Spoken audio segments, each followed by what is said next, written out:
L'ARD communique que ce matin du 28 mars 2023, dans le camp d'Obok, les forces de l'ordre ont violemment brutalisé et tabassé des pauvres réfugiés érythréens majoritairement Afars, qui ont osé protester contre leur délocalisation vers un camp pouvant être hostile. On déplore plusieurs blessés dont des femmes qui se retrouvent ce soir sans secours et sans soins. Depuis 1977, la République de Djibouti accueille les réfugiés des pays voisins comme l'Éthiopie et la Somalie, d'abord dans 2 régions, à savoir Dikil et Ali Sabieh. Ensuite, les réfugiés sont établis dans la région d'Ali Sabieh dans les camps d'Ali Adeh et Olol. Depuis 2015, il y a eu l'afflux des réfugiés yéménites et l'établissement d'un nouveau camp à Obok pour la proximité du pays d'origine des réfugiés.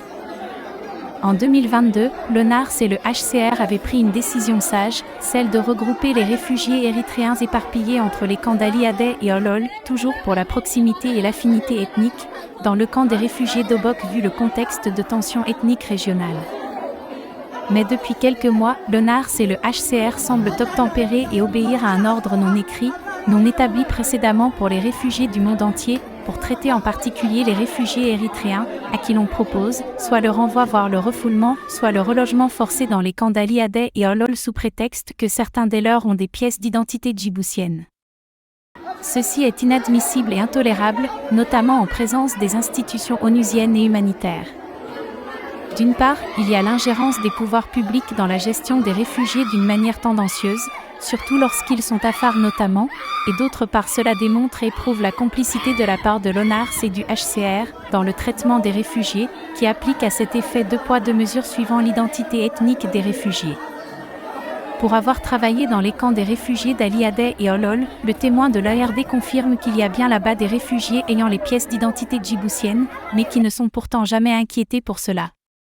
Ceci démontre par ailleurs une fois n'est pas coutume, le favoritisme ethnique autoritaire du régime djiboutien et l'inaction du HCR, Bureau de Djibouti. En conséquence, l'ARD appelle et exhorte le HCR à se ressaisir et revenir vers le code de conduite du HCR, qui doit faire abstraction d'appartenance ethnique, religieuse ou géographique des réfugiés. Quant à l'ONARS, supplétif du régime despotique, l'ARD leur demande de bien vouloir traiter les réfugiés de la même manière et sur le même pied d'égalité, en tenant compte des tensions ethniques régionales. L'ARD attire l'attention de l'opinion nationale et de la communauté internationale présente à Djibouti sur la persistance de ces dérives regrettables qui risquent de raviver et de provoquer des tensions très graves au sein des communautés djiboutiennes.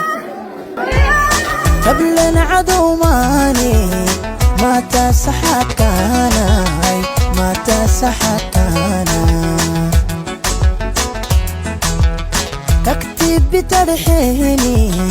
نتام ويتا